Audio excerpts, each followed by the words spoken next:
ఎక్కడా లేని విచిత్రాలన్నీ కూడా ఆంధ్రప్రదేశ్లో జరుగుతాయేమో అండి. నిజంగా ఎలాగంటే ఎప్పుడూ లేనిది ఒక కోర్టు ప్రాంగణంలో జరుగుతున్నటువంటి కొన్ని విజువల్స్ని బయటికి రావడం, ఆ విజువల్స్ మెయిన్ స్ట్రీమ్ ఛానల్లో అలాంటి వాటిని చూపించడం అంటే జగన్ గారి కోసం ఎంత దానికైనా దిగజారిపోతారా నాకు అర్థం కాదు. ఎందుకంటే ఒక వీడియో బీభత్సంగా వైరల్ అవుతుంది. ఇప్పుడు ఒక వీడియో జగన్ గారిది ఒక వీడియో బీభత్సంగా వైరల్ అవుతుంది. ఏదైతే నాంపల్లి సిబిఐ కోర్టులో జగన్ గారు వెళ్ళిన తర్వాత లోపల ఉన్న విజువల్స్ అన్ని బయటకు వచ్చేసాయి. ఎలా వచ్చి అర్థం కాదు. చాలా స్ట్రిక్ట్ ప్రొహిబిటెడ్ ఏరియా లాంటిది అది. నిజంగా మాట్లాడాలంటే అంత స్ట్రిక్ట్గా ఉంటుంది. అలాంటప్పుడు కోర్టు విజువల్స్ కానీ ఏమి కానీ ఎట్టి పరిస్థితుల్లో బయటికి రాకూడదు, తీయకూడదు, చాలా చట్టపరమైన చర్యలు ఉంటాయి. అలాంటిది మరి అలాగా ఈ విజువల్స్ బయటకు వచ్చి ఎవరు తీసాడో తెలియదు కానీ బయటకు అయితే రావడం జరిగింది. జగన్ గారు నిలబడింది దాని మీద అది ట్రోల్ చేస్తూ సురకానందాన్ని పొందుతారు కొంతమంది. ఏంటనేది చెప్తాను నేను. ఆ వీడియో మీకు చూపిస్తాను. ఇప్పుడు నేను చూపించి మాట్లాడదాం. ఫస్ట్ ఏదైనా లైక్ చేయండి చెప్తాను.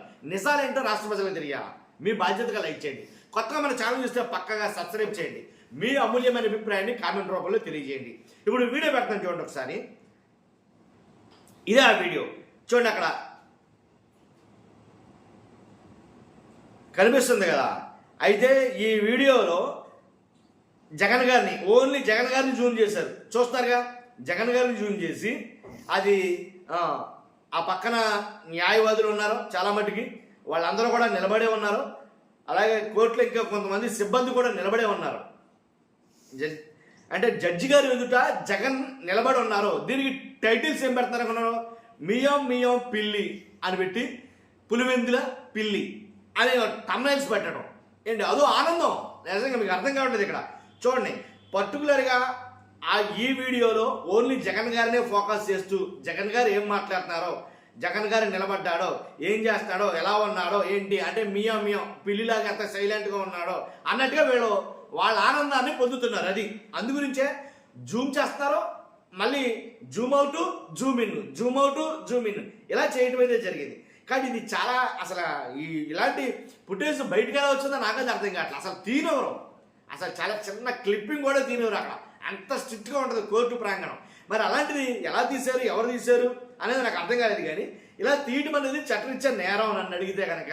కాకపోతే జగన్ గారు నిలబడ్డారో అని అంటే జగన్ గారు కాదు కదా, ప్రధానమంత్రి గారైనా సరే న్యాయస్థానం ముందు ఖచ్చితంగా నిలబడాల్సిందే. ఇది ఎలా మర్చిపోతున్నా నాకు అర్థం కావట్లేదు. ప్రధానమంత్రి అయినా సరే న్యాయస్థానంలో ఖచ్చితంగా నిలబడాల్సిందే. అలాంటి దాంట్లో ఎలాంటి ఉంటుంది. చంద్రబాబు నాయుడు గారు నిలబడలేదండి. రాష్ట్రంలో చాలామంది ముఖ్యమంత్రులు నిలబడ్డారు, శిక్షలు పడ్డాయి, జైలు జీవితం అనుభవించారు చాలామంది, ఒక్కరిద్దరు కాదు. అందరూ ఎవరో అతిథులు కాదు చట్టానికి. కానీ ఆ మాట ఎలా మర్చిపోయారో అర్థం కావట్లేదు. ఈ వీడియోని వివచ్చంగా వైరల్ చేస్తారండి. నిజంగా ఏంటి పరిగెట్టుకుని ట్రోల్ చేయడం ఏంటి, పులివెందుల పిల్లి అని. పులో వదిలితే తెలుస్తుంది. సింపుల్ ఒకటే మాట, పిల్లో వదిలితే తెలుస్తుంది, అంతే కదండి. కాబట్టి ఎక్కడ ఎలా ఉండాలి అనేది ఇంపార్టెంట్. అక్కడ అత్యున్నతమైన న్యాయస్థానాలు, ఆ న్యాయస్థానాల ముందు అలాగే ఉండాలి. ఏంటి ఎవరైతే న్యాయం తీర్చే జడ్జి ఉన్నారో ఆయన ముందు ఎవరైనా అంతే, దాంట్లో ఎలాంటి డౌట్ లేదు. నాకు తెలియదు చంద్రబాబు నాయుడు గారు వేస్తే చంద్రబాబు నాయుడు గారు వచ్చారు కూర్చోండి అని అంటారా? అంటారు కదా. లేదు వేరే వాళ్ళు ఎవరైనా వస్తే వచ్చారు కూర్చోండి అని అంటారు కదా. అలాగే జగన్ గారు కూర్చోం వేయరు కదా, ఎవరికే వేయరు. ఎవరైనా సరే న్యాయస్థానం ముందు అంతే, దాంట్లో ఎలాంటి డౌట్ లేదు. కానీ దీన్ని ఏదో చేసేసాం, ఏదో మేము తీసుకొచ్చేసాం, మేము చూపించేసాం, అక్కడ లోపల ఏం జరిగిందో చూపించేసాం బయటకంటే మీరు ఏమైనా ఇన్వెస్టిగేషన్స్ ఆఫీసర్స్ ఏంటి? కాబట్టి ఇలాంటివి క్షమించరని నన్ను అడిగితే కనుక, ఇలాంటివి అసలు ఫుటేజ్ తీయడమే తప్పు నన్ను అడిగితే కనుక. కాబట్టి జగన్ గారి విషయంలో అంటే ఏదో రకంగా క్రిటిసైజ్ చేయాలి, జగన్ గారిని తొక్కేయాలి, జగన్ గారిని తక్కువ చేసి చూపించాలి. ఇదే అంశం మీద మెయిన్ స్ట్రీమ్ ఛానల్స్ కూడా ఇవి వేసేస్తున్నాయంటే దాని నాకు అర్థం కాదు ఇంకా. కాబట్టి ఏదేమైనా దీన్ని మాత్రం నిన్న నుంచి పనిగట్టుకుని మరీ వైరల్ చేస్తున్నాయి. కానీ జగన్ గారు ఆల్రెడీ అసలు ఆ జగన్ గారి క్రేజ్ చూసే సగం నిద్రపట్టలేదు చాలామందికి. ఎందుకని అంటానంటే ఎప్పుడైతే జగన్ గారు తాడేపల్లి నుంచి బేగంపేట ఎయిర్పోర్ట్లో ల్యాండ్ అయ్యారో, బేగంపేట ఎయిర్పోర్ట్లో ల్యాండ్ అయిన తర్వాత ముచ్చమట్లు పట్టినాయి చాలామందికి అక్కడికి వచ్చిన జనం చూసి. ఆ ఎయిర్పోర్ట్ మొత్తం కూడా స్తంభించిపోయిందంటే ఇది నిజం, వాస్తవం. ఎయిర్పోర్ట్ మొత్తం స్తంభించిపోయింది.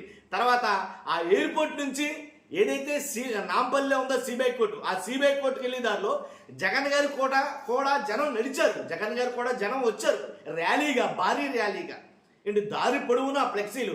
ఆంధ్రప్రదేశ్కి ముఖ్యమంత్రి, మాజీ ముఖ్యమంత్రి లేదా తెలంగాణకు అర్థం కాని పరిస్థితులు ఏర్పడ్డాయి. తెలంగాణలో చాలామంది నాయకులకి నిజంగా చెమటలు పట్టి అంట ఆ విజువల్స్ అన్ని చూసి. కాబట్టి అయ్యి విజువల్స్. కాబట్టి ఆ నాంపల్లి సిబిఐ కోర్టుకు వెళ్ళిన తర్వాత సిబిఐ కోర్టుకు వెళ్ళి కోర్టులో ఒక 2 నిమిషాలు 3 నిమిషాలు పరముగించుకుని బయటకు వచ్చిన తర్వాత ఏం జరిగింది, అక్కడ ఉన్న న్యాయవాదులు ఎవరైతే లోపల ఉన్నారో ఆ న్యాయవాదులు అందరూ కూడా వచ్చి నిజంగాను అసలు ఆ జగన్ గారి కోసం కరచాలనం కోసం ఫోటో తీసుకోవడం కోసం ఫోటో తీయడం కోసం జగన్ గారిని ఏంటి ఎగబడిపోయారంటే మీరు నమ్మండి. ఆ వీడియో ఆల్రెడీ నేను చేశాను. ఒకటి లాయర్లు అందరూ కలిపి జగన్ గారిని చూడటం కోసం ఎగబడిపోయారు. అది అయిందంటే అలాగే రిటైర్డ్ ఆఫీసర్లు వాళ్ళు వీళ్ళు ఒకళ్ళు కాదు, మొత్తం జనం అంతా రోడ్ల మీద ఉన్నారు నిన్న. అదే ఆ నాంపల్లి సిబిఐ కోర్టుకి వెళ్ళి వచ్చేదారులు అక్కడి నుంచి అయిపోయిందిరా అని అనుకుంటే లోటస్ పాండ్కి వెళ్ళాలి. లోటస్ పాండ్కి ఇంటికి వెళ్ళినప్పుడు తల్లి విజయమ్మని కలవాలనుకున్నప్పుడు వెళ్తున్నప్పుడు లోటస్ పాండ్ ఇంటి దగ్గర భారీ ఉద్రిక్తత. ఎలా అంటే మామూలుగా జనం లేరు, పోలీసులు కూడా కంట్రోల్ చేయలేనంటే క్రౌడ్ ఉంది అక్కడ. ఆల్రెడీ నేను ఆ విజువల్స్ కూడా పెట్టాను నేను. కాబట్టి అంటే అంతమంది జనం వచ్చిన అలాంటి వ్యక్తిని ఏదో రకంగా తక్కువ చేసి ఒక ప్రాపకాండ సృష్టించాలి, తక్కువ చేయాలి, ఏదో రకంగా తప్పెదగాలి. అది మెయిన్ టార్గెట్. ఆ టార్గెట్లో భాగంగానే ఇదిగో ఈ వీడియో ఫుటేజ్ అని నేను అనుకుంటాను. కాబట్టి ఇదిగో జగన్ గారు చూడండి ఎలా నుంచో, ఎవరైనా నుంచోవాలి. జగన్ గారు ఏంటండి ప్రధానమంత్రి గారైనా నుంచోవాలి అని చెప్తున్నా. దాంట్లో ఎలాంటి అతీతులు కాదు, చట్టం ముందు అంతా ఒక్కటే. అర్థమైంది కదండి మీకు. కాబట్టి ఆ లోటస్ పాండ్లో చూస్తే కనుక పోలీసులే కంట్రోల్ చేయలేనంత క్రౌడ్ వచ్చింది. ఆ క్రౌడ్ని కంట్రోల్ చేయలేక ఒకనొక సందర్భంలో స్వల్ప లాఠీ చార్జ్ కూడా చేయాల్సి వచ్చింది, కంట్రోల్ చేయలేక. ఇక చేయలేని పరిస్థితుల్లో చేతులు ఎత్తేసిన సందర్భం కూడా చూసాం మనం. కాబట్టి జనాలు బిలబలామంటూ వచ్చేసారు అప్పటిక. కాబట్టి అది పరిస్థితి.